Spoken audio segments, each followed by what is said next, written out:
Welcome student. 7th standard mathematics. Okay. 7th maths मध्ये आपला जो 12th चॅप्टर आहे तो आहे पेरिमीटर अँड एरिया. तर त्या पेरिमीटर आणि एरिया मधला प्रॅक्टिस सेट 46 जो आहे तो आपण या व्हिडिओमध्ये बघणार. इथे एक आपल्याला पहिला क्वेश्चन दिलाय. Page of calendar is 45 centimetre long. एक कॅलेंडर आहे, त्याचं पेज आहे 45 सेंटीमीटर लॉंग आणि त्याची जी ब्रीथ आहे ती किती आहे 26 सेंटीमीटर. तर त्याचा आपल्याला एरिया काढायचा. पहिलं स्टेप काय करणार आपण, एरिया ऑफ कॅलेंडर, हवं तर रेक्टँग्युलर कॅलेंडर असं म्हटलं तरी चालेल. रेक्टँग्युलर वर्ड वापरा. Area of rectangular calendar is equal to, रेक्टँगलचा फॉर्म्युला काय, लेंथ मल्टिप्लाय ब्रेथ.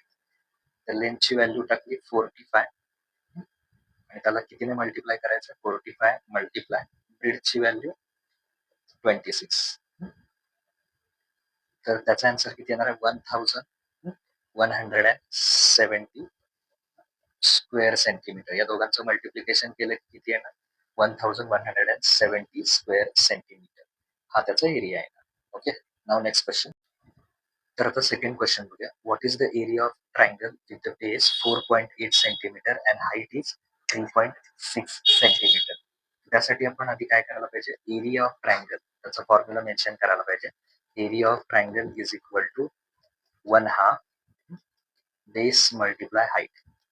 सो 1/2 बेसची व्हॅल्यू किती आहे, बेस आहे 4.8 आणि हाईट किती आहे त्याची 3.6.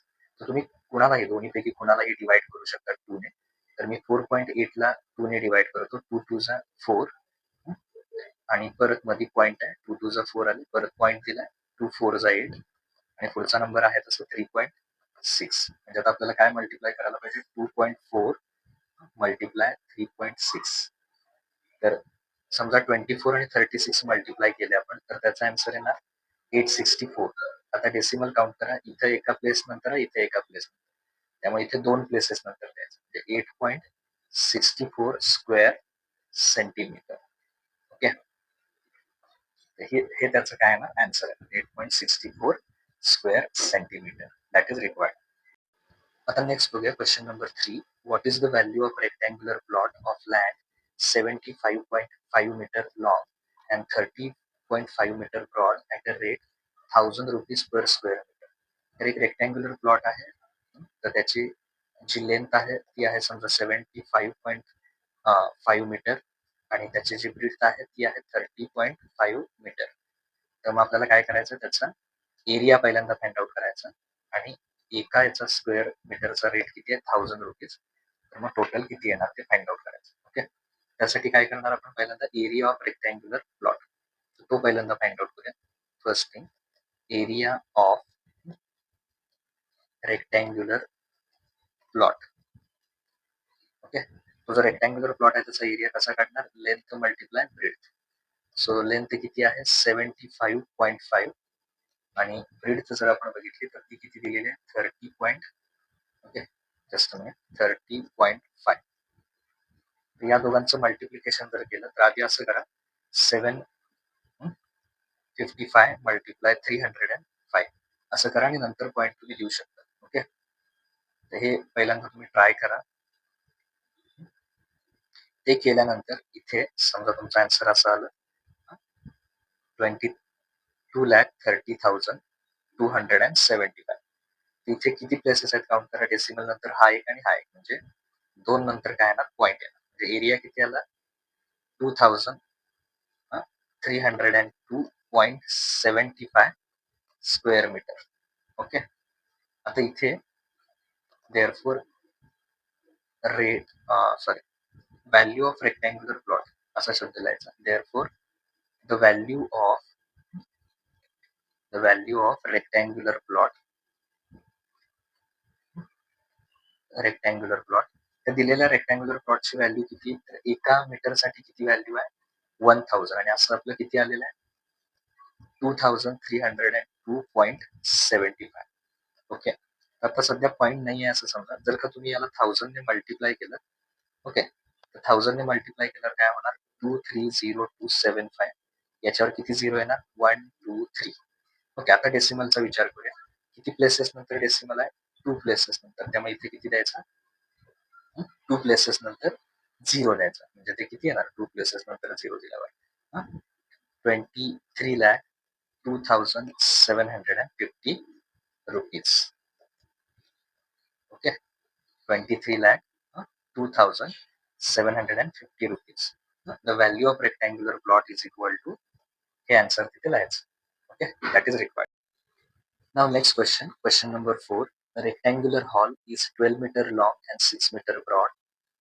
Its flooring is to be made of square tiles, 30 centimeter. How many tiles will be fit in the entire hall? How many would be required if tiles of side 15 centimeter were used? एक rectangular hall आहे, तर त्या हॉलच्या फ्लोअरला काय करायचं आहे, तर टाईल्स बसवायचे, फरशा बसवायच्या. एक टाईल्स जी आहे ती किती, तिची साईड किती आहे, 30 सेंटीमीटर आहे. रेक्टँग्युलर हॉल जो आहे तो 6 मीटर ब्रॉड आहे आणि 12 मीटर त्याची लेंथ आहे. ओके, तर मग अशा टाईल्स किती बसतील. दुसरं 30 सेंटीमीटरच्या ऐवजी जर आपण 15 सेंटीमीटर जर यूज केला तर मग टाईल्स किती लागतील, हे दोन्हीसाठी फाइंड आउट करायचं. ओके, मग वन बाय वन बघूया. आधी आपण काय करूया, तो जो रेक्टँग्युलर हॉल आहे त्याचा एरिया काढूया. First step, area of rectangular hall. तर त्याच्यासाठी फॉर्म्युला काय, लेंथ मल्टिप्लाय ब्रेथ, म्हणजे 12 मल्टिप्लाय 6. 12 6 किती आहे ना, 72 मीटर.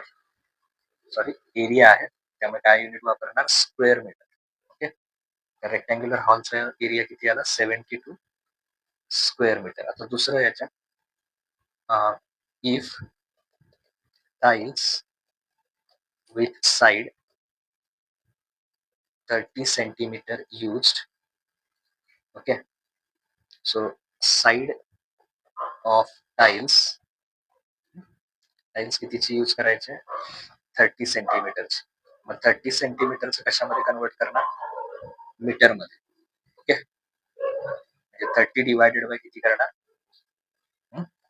100 करणार. 0 ला 0 कॅन्सल, आणि 3 ला जर का तुम्ही 10 ने डिवाइड केलं तर किती येणार, 3 ला 10 ने डिवाइड केल्यावर 0.3 मीटर.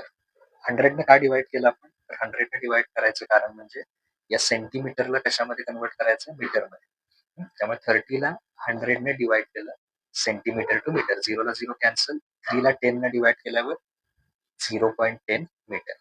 आता एरिया ऑफ टाइल्स, त्या टाइल्सचा एरिया फाइंड आउट करूया. Area of tiles is equal to side into side. स्क्वेअरच्या एरियाचा फॉर्म्युला काय, साइड इंटू साइड, म्हणजे किती येणार, 0.3 इंटू 0.3. ओके, तर 3 3 चा किती येणार, 9, आणि इथे 2 प्लेसेस नंतर डेसिमल आहे त्यामुळे इथे 1 2 प्लेसेस नंतर इथं सुद्धा काय येणार, डेसिमल. आणि एरिया काय म्हणायचं, स्क्वेअर मीटर. ओके, तर हा एरिया येणार त्याचा. आता इथे देअरफॉर रिक्वायर्ड टाइल्स, किती टाइल्स लागतील, एरिया ऑफ रेक्टँग्युलर हॉल, पूर्ण हॉलच्या एरियाला, हॉलचा एरिया त्याला टाइल्सच्या एरियाने डिवाइड करायचा. Area of tiles.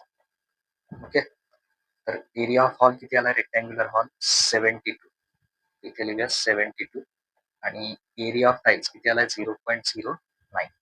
आता इथे जर डेसिमल घालवायचं असेल तर इथे काय करणार, किती प्लेसेस नंतर डेसिमल आहे, 2. सो 72 0.09 ला 100 ने करा, आणि वरती सुद्धा 100 ने मल्टिप्लाय करा. तर वरती काय होणार, 7200, आणि इथे 2 प्लेसेस नंतर डेसिमल आहे, त्याला 20 असणाऱ्या 100 न जर मल्टिप्लाय केलं तर त्याचं डेसिमल निघून जाईल, म्हणजे किती येणार, ते 9 येणार. ओके, सो 9 1 जा 9, 9 8 जा 72. सो किती टाइल्स लागतील, 800 टाइल्स. Okay, required. आता दुसरं एक त्यांनी त्याच्यातच दिलेलं आहे आपल्याला. ओके, 200 त्याच्यात आल्यानंतर इथे, तर हे पहिल्यांदा नोट करा. आता दुसरा पार्ट बघूया आपण. दुसरा पार्ट मध्ये इथे आता नंबर ऑफ टाइल्स बदलते. ओके, तर परत एकदा करूया दुसऱ्यासाठी. तर आता त्यातला दुसरा part, if tiles of side 15 centimetre were use.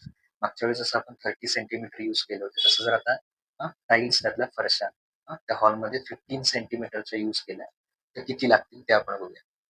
त्याच्यासाठी काय करणार आपण, तर साईड ऑफ टाइल्स किती दिलेत ती 15 सेंटीमीटर. तर त्याला कशामध्ये कन्वर्ट करूया, मीटरमध्ये. त्याला मीटरमध्ये कन्वर्ट करताना कितीने डिवाइड करणार, 100 ने. आता 100 ने डिवाइड केलं की डेसिमल काय होतो, 2 प्लेस मागे येतो, म्हणजे 15च्या मागे 1 2 म्हणजे तो कुठे येणार आहे, इथे येणार आहे. म्हणजे किती आन्सर येणार, 0.15 मीटर. ओके, 2 प्लेस मागे येणार आहे, तिथून डेसिमल मागे येणार, म्हणजे 0.15 मीटर. आता त्याचा एरिया कळेल, फोर एरिया ऑफ टाइल्स.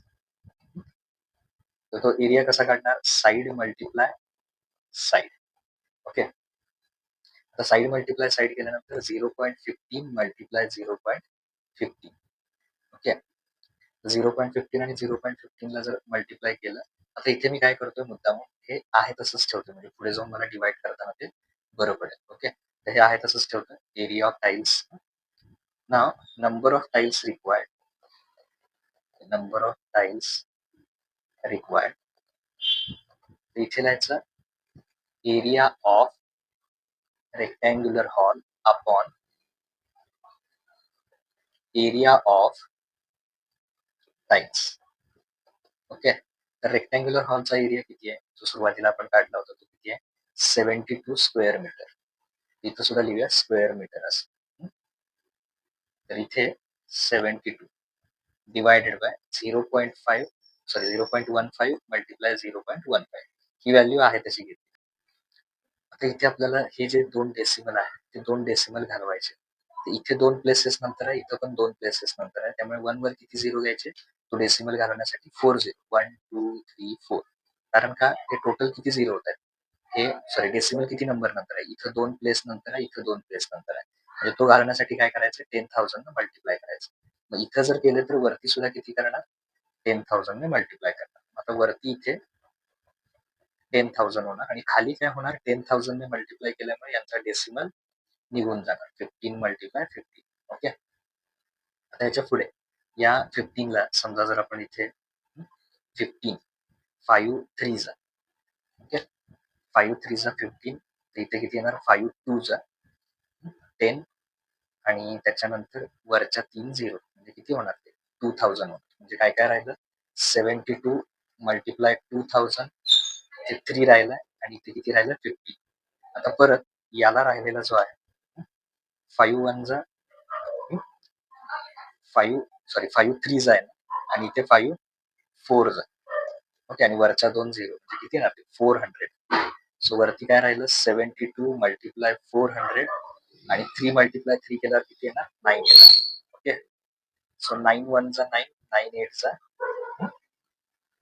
72 येणार. आणि याच्यानंतर पुढे इथे 8 मल्टिप्लाय 4 केलं तर 8 मल्टिप्लाय 4 किती येणार, 32 आणि वरच्या 2 झिरो, म्हणजे किती टाइम्स लागणार, 15 सेंटीमीटर घेतलं तर 3200, हे त्याचं करेक्ट आन्सर येणार. ओके, तर आता next question, question number 5. Find the perimeter and area of a garden with the measures as shown in figure along side. इथे आपल्याला एक फिगर दिलेली आहे, डायग्राम दिलेले आहे, तर याचे पेरिमीटर आणि एरिया या 2 गोष्टी फाइंड आउट करायच्या. हे फाइंड आउट करत असताना सगळ्यात पहिल्यांदा काय करूया, इथे आपण या फिगरला काय करूया, नेम्स देऊ. तर पहिल्यांदा इथे समजा मी इथून स्टार्ट केलं, A B C D E F G H I J K L. Okay, तर हे सगळे दिले इथे. आता पेरिमीटर ऑफ फिगर, तर पहिल्यांदा इथून स्टार्ट करूया, पेरिमीटर ऑफ फिगर. एखाद्या फिगरची पेरिमीटर म्हणजे काय, तर त्याच्या सगळ्या साईडची, आउटर साईडची काय येणार, सम येणार. ओके, तर या सगळ्याची सम येणार आणि प्रत्येक साईड किती आहे, 13. आधी हे लिहूया, perimeter is equal to EB plus BC plus CD, okay, plus DE plus EF plus FC plus CH plus HI plus HI plus IJ plus JK plus KL and last plus AB. Okay, त्या सगळ्यांची value किती आहे? 13 आहे. तर ते किती आहेत ते आपण काउंट करूया म्हणजे आपल्या लक्षात येईल. हा 1 आहे, 2, 3, 4, 5, 6, 7, 8, 9, 10, 11 आणि 12. सो टोटल 12 आहे त्याच्यात. तर 12 मल्टिप्लाय प्रत्येक साईड कितीची आहे? 13 सेंटीमीटर. So 12 into 13. 12 इंटू 13 केल्यानंतर इथे करू शकता हवं तर तुम्ही. 12 मल्टिप्लाय 13. 13 2 जा 26 कॅरी 2. 13 1 जा 13 प्लस 2 15. म्हणजे तो किती येणार? 156. हा पेरीमीटर आहे. पेरीमीटर म्हणजे काय असते? लेंथ असते. हे सगळं मीटर मध्ये आपल्याला दिलेलं आहे इथे बघितलं तर. त्यामुळे 156 मीटर. किंवा दुसरं काय करू शकता तुम्ही? Perimeter of figure is equal to अशाही मेथडने करू शकता. इक्वल टू हाऊ किती आहे? 12 इंटू साईड असं सुद्धा लिहून मग ह्या 2 स्टेप करू शकता डायरेक्ट. ओके, तसंही चालेल, काही प्रॉब्लेम नाही. आता नेक्स्ट पार्ट त्याच्यातला एरिया फाइंड आउट करायचा. तर एरिया फाइंड आउट करताना इथे हे मी सगळा आता रफ करतो आणि याच्यात बघा एक स्क्वेअर किती आहेत ते फाइंड आउट करूया. इथे हा पहिला स्क्वेअर झाला, हा दुसरा झाला, हा तिसरा, चौथा आणि पाचवा. एकूण 5 स्क्वेअर आहे त्याच्यात. तर area of 1 square, single square. हा, तर एका याचा एरिया कसा काढतो आपण? Side multiply side. ओके, या फॉर्म्युल्याने काढतो आपण. तर साईड किती दिली आहे? 13. So 13 multiply 13. 169 स्क्वेअर. सगळे युनिट्स कशामध्ये? मीटरमध्ये. देअरफोर एरिया ऑफ फिगर, दिलेल्या फिगरचा एरिया एकूण किती स्क्वेअर आहे त्याच्यामध्ये? 5 स्क्वेअर आहे. So 5 into 169. ओके, 5 स्क्वेअर्स असल्यामुळे 5 ने मल्टिप्लाय करा. सो 5 ने जर केलं इथे 5 9 जा 45, 5 येणार कॅरी 4. परत 5 6 जा 30, 30 प्लस 4 34 कॅरी 3. 5 1 जा 5 आणि वरचे हे 3 म्हणजे 8. ओके, सो 845 स्क्वेअर मीटर हा तुमचा काय असणार आहे? Required area. ओके,